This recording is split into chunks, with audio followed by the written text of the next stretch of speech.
Hello, folks. Donald Brooks again.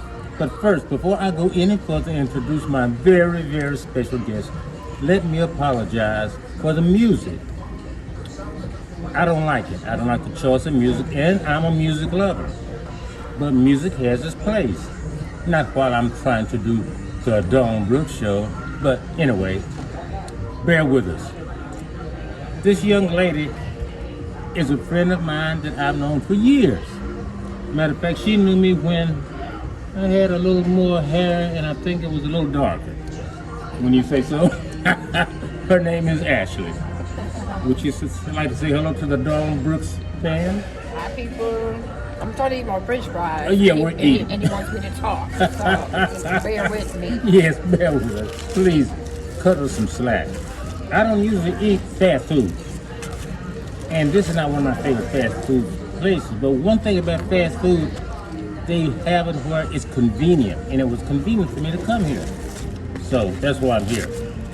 As a matter of fact, Wendy's is a place where my baby sister used to work when she was in high school. And I was about to tell you how old she is now, but she has not given me permission to say that. So we won't talk about her You might age. not want to do that. Yeah. Anyway, she worked here when she was a kid in high school. So Wendy's been around for a while. Week of last week for those people who don't like to talk like the New England people like to talk. Last week, I started talking about homeless in America. And then I got to thinking about, that's one thing for me to talk about, but I've never been homeless before. But I did say I could be. Don't you think I could be homeless? Yeah. Yeah. Anybody could. Anybody could. And that's what I was trying to get. The point I was trying to get over last week is, I don't care how much money you have now.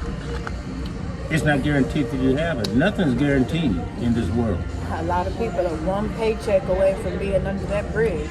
You hear what she said? A lot of people are one paycheck for being under that bridge. That being said, Yeah. I think that we make a mistake by judging why people are homeless. And the bottom line is, it doesn't make any difference why they're homeless. They're homeless, okay? Yeah.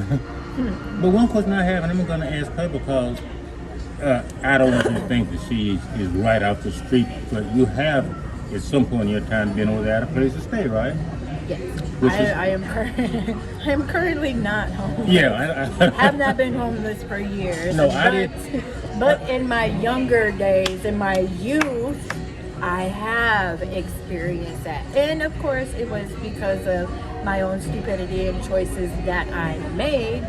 But nonetheless, it did cause me to end up sleeping on people's couches, wondering where I was going to get my next meal and, things of that matter. And this is before she knew me. I didn't know her when she was Yeah. homeless. Oh, yeah, that was way before I knew don't that. want y'all to think that right before we're doing the Don Brooks show, I'm riding down the street and I see this homeless lady and pick her up and say, I'm going to buy you a hamburger. It didn't happen like that. No, not even close. Not even close. But Ash, there is a question I have to ask you. And you would ask when I have food in my mouth, but go ahead. Well, I have food in my mouth too, okay? Go ahead. Eating is the thing we like to do, right? Well, it's a necessity. It's necessary, You see why I'm around her? Because she makes me laugh. I keep telling her to get an agent and take her show on the road. She could be bigger than Lucille Ball, Phyllis Diller, any of those ladies. Nobody wants to hear me. But Ash, the question I have for you is, why are there people, and excuse me for assuming this, but I've heard there are people that are homeless, and even if they had the chance not to be homeless, they would still be homeless. Because unfortunately for a lot of them, or for most of them, there is some sort of addiction, be it drugs, be it alcohol, be it whatever. And once you spiral down that road into addiction, it's really hard to get out of, and you can't control it. And it does. It takes over your whole entire life. So for some of them, they just and others they've been out there for so long, like they honestly they wouldn't know how to adjust and how to be in normal society, because they just wouldn't know how to conform. The rules and the structure, it would just be too much. In other words, they can't deal with conforming. Well said. But I think we both know, and hopefully y'all know that it's not for us to judge why they're out there. Either you're going to help them or you're not. And I think one thing that we do collectively, we don't like to see homeless people. We turn our backs. We turn our eyes. We don't make eye contact. And the politicians don't make eye contact either. How many politicians do you hear talking about the plight of the homeless? It's just something we don't want to see, like we see something ugly and we don't look at it. It's kind of like we're sweeping it under the rug. Yeah, So, as I said on our last Dawn Book show, in America, this land of plenty, we have too many homeless people. I can't do anything about it by myself, but I think everybody can do their little bit. I'm not saying every time you see a homeless person, go in your pocket and give them $1. I'm not saying don't do it. I'm just going to say we need to be aware and do something about it and not just think that it's them against us.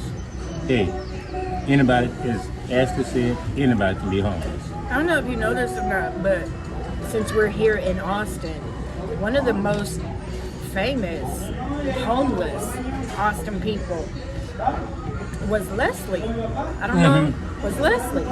Okay, everybody, if you've been in Austin for any amount of time, you know who Leslie is. Okay, perfect example. His backstory.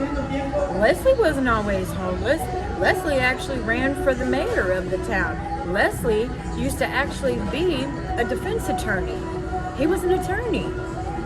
He went through a bad divorce. He started drinking, and that's how he ended up homeless. So everybody's got a story. We don't know everybody's story. You don't know everybody's background. Before we terminate the conversation, and before we terminate this Dawn Brooks episode, no guest. This is what I'm proud of. If somebody asks you what is Dawn Brooks proud of, he's proud to say that no guest goes away empty-handed, if you will. No guest. Really? Yeah. Is that what you're So I have something for you. Oh, she has a beautiful little daughter too. So here's a gift for you and your daughter from Donald Brooks. No one goes home empty-handed. Woo woo, pizza. Y'all have a good one.